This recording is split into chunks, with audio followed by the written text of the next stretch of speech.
I'm Ryan from ExtremeTerrain.com, and in this very special episode of Throttle Out, we're going to bring you the review of the brand new 2018 JL. So here it is, we finally have our very own 2018 JL in the studio here so that we can bring you guys the most comprehensive review of this brand new Jeep. It seems like it's been a long time coming. Jeep does a refresh about every 10 years, so really we've known that this thing is on its way, and we've been covering it as much as possible since the very first leaked pictures. You guys have seen the Jeep news all the way from those camo shots to the very first reveal of seeing this thing in person out there at the LA Auto Show.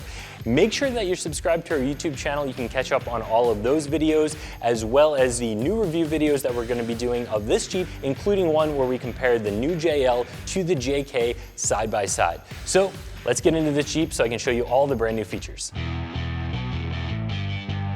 So I want to start up here on the front end of this Jeep. We just got this thing in. It still has a little bit of salt on it, as you can see, but I want to get right into it and start talking about one of the biggest things that Jeep redesigned of this Jeep, and it is completely different from the JK, is the front grille.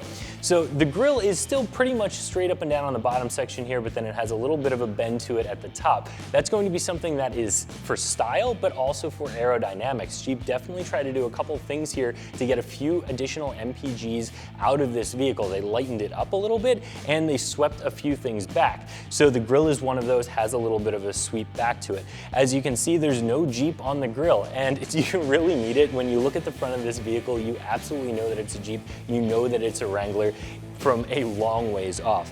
A couple other things that were changed up about this, you can see that the headlight actually dips into this first slot in the grille. This being a Sahara model, this does have a grille insert essentially in it already right from the factory.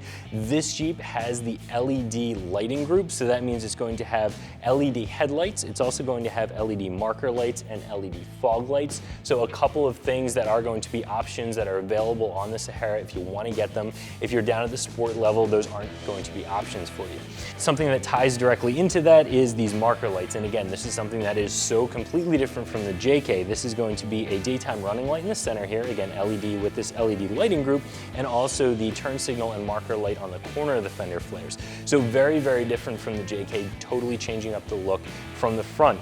The bumper itself is also going to be very different. This being a Sahara, the area here between the fender and the bumper is open. If you are getting a Sport S, this is going to have a small plastic piece in here, almost giving the effect of a Euro style bumper, but that plastic piece is going to be removable should you choose to take that off. Something else that was changed is the hood of the Jeep. It has redesigned bumpers here, so if you were to fold down your windshield, which is easier to do, and we'll talk about that in a minute, you have a nice spot to rest them, and they also integrated the washers directly into those bumpers just to give a bit of a cleaner look across the top of the hood. And to get that hood open and closed is going to be a lot easier for you. The latches here have been completely redesigned. There's no more rubber in here that can stretch out, that can dry rot, that can crack. You're not going to end up with any sort of hood flutter on this Jeep. No more hood spring deletes. You guys with JKs will know what I'm talking about. This is going to hold everything down nice and tight for you, and it also makes it way easier to get the hood open and closed. So working our way around to the side of the Jeep, we have one of the biggest new design features, something that people have been talking about for a very long time since some of those first leaked pictures, and that's this vent here in the fender, and that's going to be across all of the different trim packages you can get, and this is going to be a functional vent that's going to help to bleed some of the air out from underneath the engine bay. The JKs were known for a lot of heat soak. They were very hot under the hood, so this is definitely going to help out with that, and it's also going to give you a different look to the side of the Jeep, completely changing up that line across the side.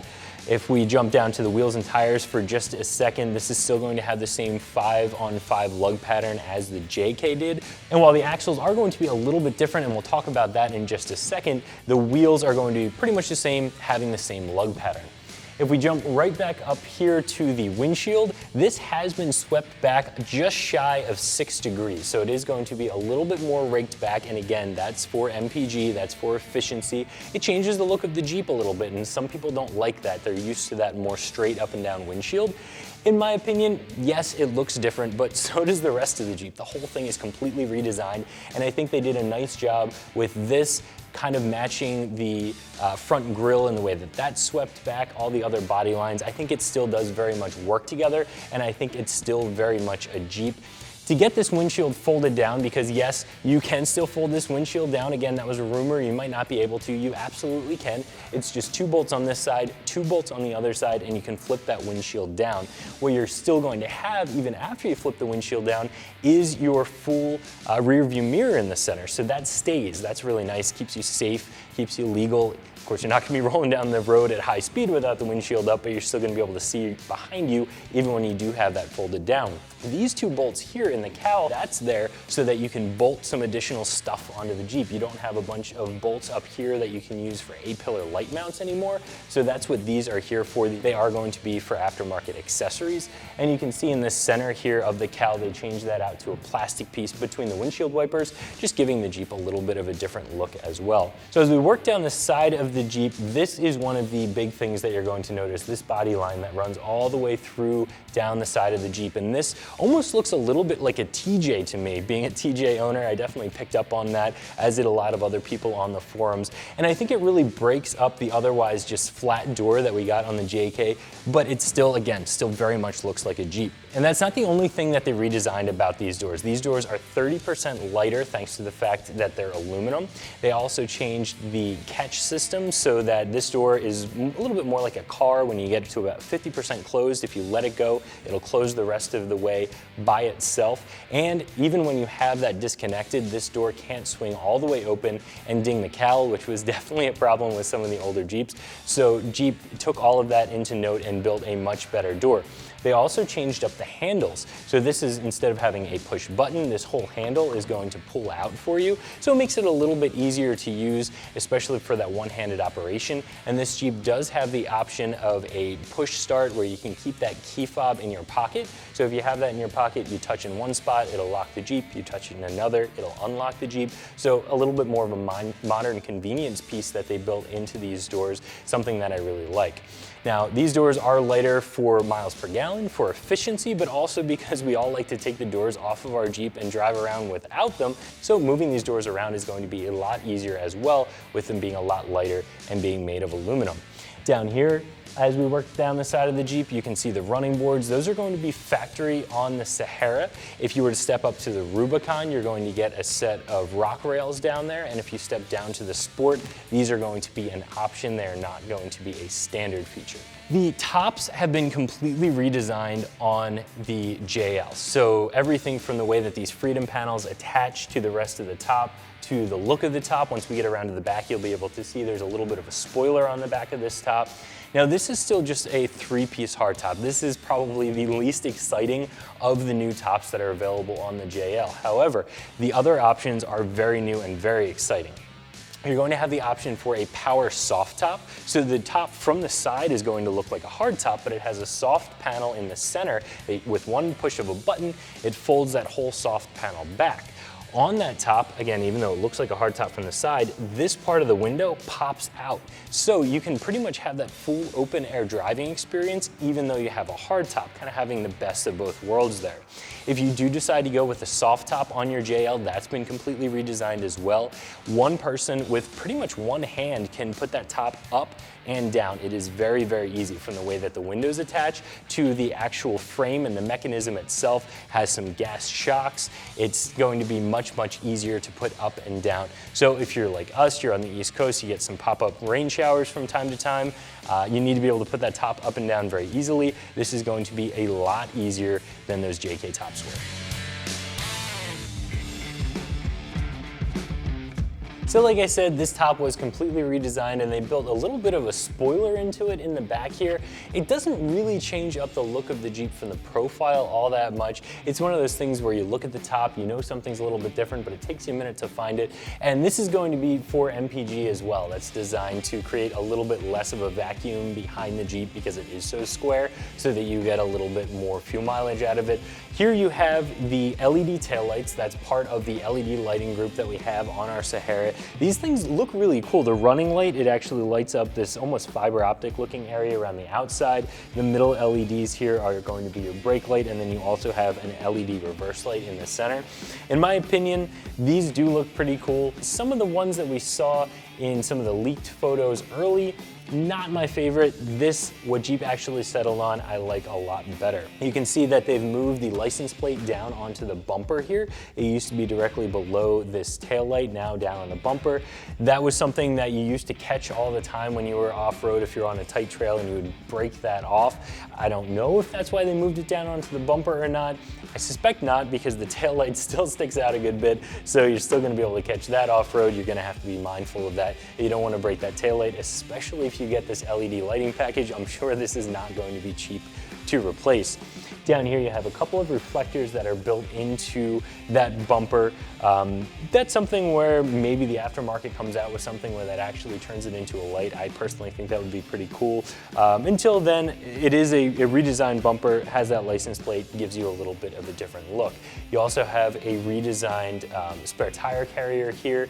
Everything has been beefed up a little bit, and directly from Mopar you can get an even stronger tire carrier if you choose to, or of course I'm sure the aftermarket's going to come up with a bunch of bumper mounted tire carriers like they have for all of the other generations. But the way that this looks, it's nice and integrated, looks a little bit cleaner and a little bit more complete than some of the generations of the past. This has the built-in reverse camera, and I put that directly in the center of the spare tire there. I think that's a great spot for it. It is bigger and bulkier than some of the other cameras that you can find out there, some of the aftermarket cameras that you can find. Most importantly, it gives you a nice high and wide angle, and it's the furthest thing out on the back of the Jeep, so it really gives you a great vantage point when you are backing this thing up.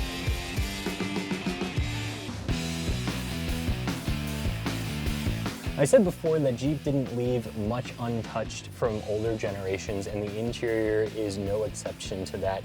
This looks nothing like past generations, but still very much looks and feels like a Jeep, which is something I really like. You don't want to lose that.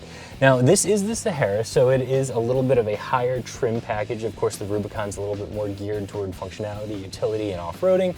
This is geared a little bit more toward comfort, so it has a few of those features built into it. But looking at it right off the back, you have leather wrapped steering wheel, leather dashboard. It just has that more luxurious feel to it. Feels a little bit more like a car from the inside, but again, still very much Jeep. You know that this was built by Jeep. You can see on the steering wheel that this was redesigned. You have your voice recognition button, your phone over here, and then on the other side you have your cruise control buttons. You still have the buttons on the back here for changing your radio volume, so you can really do a lot, still keeping your hands completely on the wheel. The center section down here, of course, also completely redesigned. Heated steering wheel as part of the cold weather group. Heated seats. This does have the auto start and auto stop. So when you stop at a red light, the Jeep automatically turns itself off. Again, all about miles per gallon. You can turn that off with this button here. This is still going to have downhill ascent assist, just like the older generations did. And this is actually going to have a couple of different climate zones. So this is going to have dual climate zones, and they can be set to auto, which is really nice. You and your passenger can have a slightly different temperature set.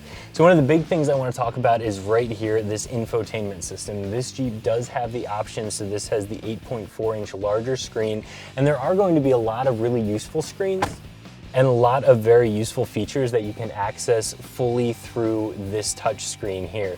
So the screen that it just came onto is going to be your app screen. A lot of things that have buttons for them down here, you can also access through right here.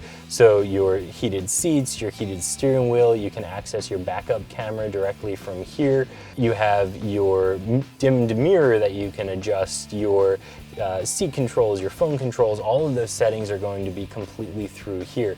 Of course, you have your radio, XM radio, all of that stuff is going to be directly through here. Over here on the outside, you have your phone. You can pair your phone. This does have access to both Apple CarPlay and Android Auto, which are both very nice. This does have a built-in navigation system, so if you want to use that, you certainly can, but if you have your phone linked up, you can use your nav through your phone as well. So a lot of different options there. Now, something that unfortunately I can't show you here because this is a Sahara and not a Rubicon are all of those off-road screens. So what Jeep did is take a lot of features a lot of things that you would want to see when you're off-road in your Rubicon and put them right up here on the screen for you. So some of those are going to be things like where your lockers are, if they're turned on, if they're turned off, if your electronic sway bar is turned on or off. That again are going to be very helpful when you're off-road, when you're really pushing your Jeep to the max. So the first thing I noticed when getting this thing actually out on the road and driving it is, well, really twofold. One is the comfort level, and then two is the acceleration and really how peppy the thing feels. The comfort is, again, partly because this is a Sahara, and the Sahara model is designed to be a more comfortable option. The Rubicon, more off-road, the Sahara, more comfort, the Sport, a little bit more basic and a little bit more more friendly to your wallet. As far as the creature comforts that are in this thing, it feels really good. It feels comfortable. The seats are comfortable. You have easy access to everything. You still have two analog gauges in the dash, but in the center you have a glass section, a screen, and that's where you have that really cool little animation that plays when you first turn the Jeep on, and that gives you a ton of options. You can really customize that. You have 3 different spots where you can customize smaller things like miles till empty, odometers, compass, temperature outside, clock, whatever you want you can put up there. And then in the center section you have even more flexibility as far as what you can put there. A lot of different options. Your fuel and also your engine temperature, those are 2 things that are always on that screen in the center there. Then you have a small inlay where you have your transfer case location. So right now we're in too high, we're cruising on the roads. Once we get off-road, which is coming up here in just a minute, we're gonna actually try out some of those additional modes that we have in the transfer case. Now I wanna talk a little bit about the ride of this Jeep, and honestly, I feel like it's very comfortable. These are the Bridgestone Dueler HTs that come on the Sahara. So they're not an aggressive tire, they're not a knobby tire, you're not getting a lot of noise out of them. It handles well, it seems to go around corners pretty well without a ton of body roll. I always hesitate a little bit when talking about things like acceleration and cornering and stuff like that with a Jeep, because we all know the thing's never going to be a sports car. That's not what it's designed to do. It's always going to be a Jeep. They've added a hydraulic electric power steering system. So this power steering system is a little bit different from what we saw in past generations, and I really like the feedback that you get and the stiffness of the steering wheel. It feels a little bit sportier, gives you some good feedback, lets you know what the Jeep's doing, lets you know what you're doing, and it feels good. It feels like you're definitely in control. As far as the Jeep feeling a little bit peppier, I'll attribute that to 2 things. One, I haven't driven a bone stock Jeep in a long time, so I'm sure having the smaller tires on there is definitely helping. 2, the Jeeps come with a 345 gear in them from the factory instead of a 321, so it's got a little bit more gear, it's got a little bit more get up and go. The engine, even though this is the 3.6 liter, which is very similar to the Pentastar that you're used to seeing, this has been reworked a little bit. It's a little bit more efficient, and we're also getting a little bit more power out of it, so I'm definitely noticing that. What we got in this Jeep here is the 8-speed automatic, so that's also going to help with that acceleration. Through the first gear, it actually hangs on to for a while. It really lets you get up into that power band, up into the RPM, and pulls for a while, even when you're not really hard on the accelerator. Not a bad thing at all. It gives you some of that acceleration. And then gears 2, 3, and all the way up to 8, they do go a little bit quicker, and that keeps you a little bit lower on the RPM range once you're up and moving.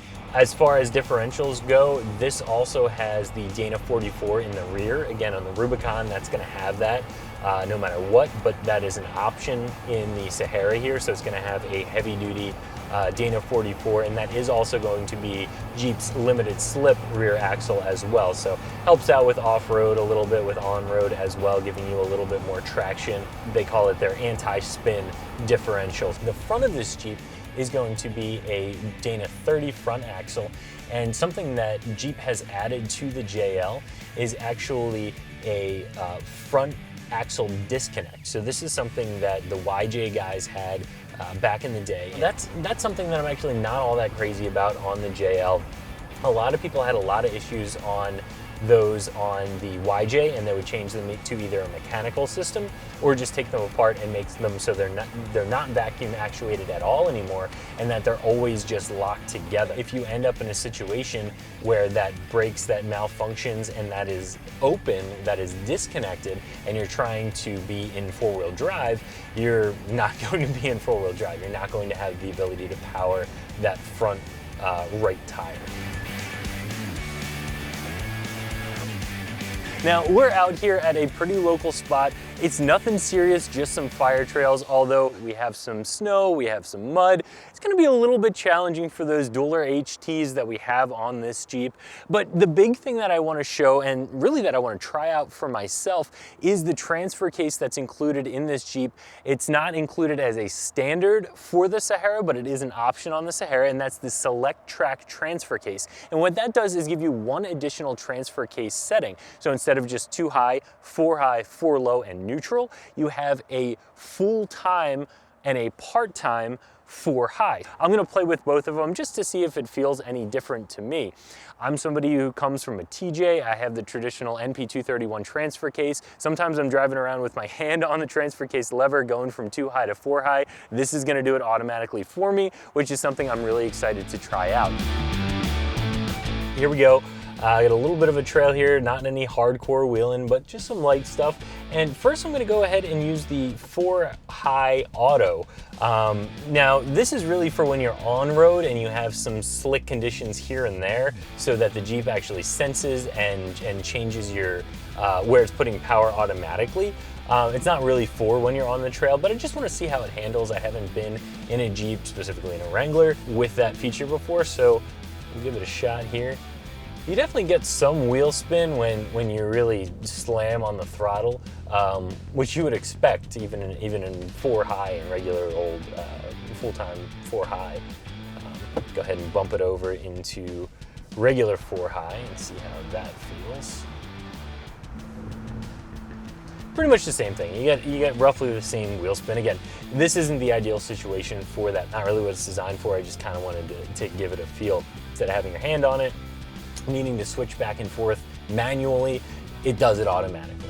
If you were to get the Rubicon with the 410s and the Rock Track transfer case, you have almost a 40-to-1 final drive in first gear, which is just a ridiculous crawl ratio. You're going to be able to be in some pretty high RPMs, right where all the power is, going slowly, crawling, and that's gonna give you a ton of torque and a ton of power to get up and over some pretty big obstacles. So that's a feature that's going to be really nice for those of you that plan on getting a Rubicon and wheeling the thing and hitting the trails, hitting the rocks. That's going to give you a huge advantage. Another thing to note, like I said, this is some light wheeling. This is more or less just a fire trail covered in snow and a little bit of mud right now. Not doing any serious crawling or any sort of serious off-roading. I have the sway bars still connected. I have the tires still fully aired up. So this isn't going to show the maximum off-road ability of the JL. I just wanted to get it off-road and kind of get a feel for it a little bit.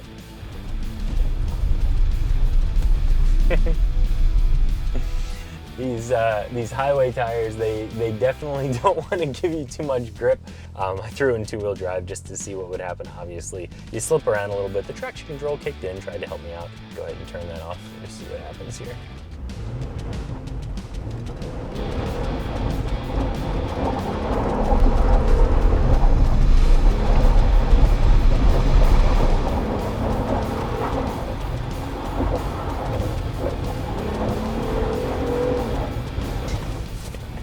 No matter how old I get, no matter what I'm driving, ripping donuts will always be fun.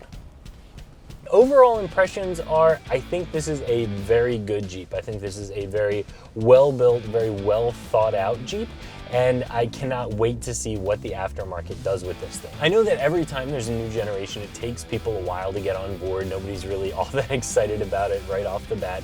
And there are a lot of people that feel that way about the JL, but I think that once you see this thing in person, once you actually get behind the wheel of it, there are gonna be a lot of people that are really, really happy with this Jeep like I am. I think that it still very much has the soul of a Jeep, but it is also a much more modern, much more up-to-date vehicle that would be very comfortable for anybody to daily drive, but also incredibly capable for anyone who wants to take this thing off-road.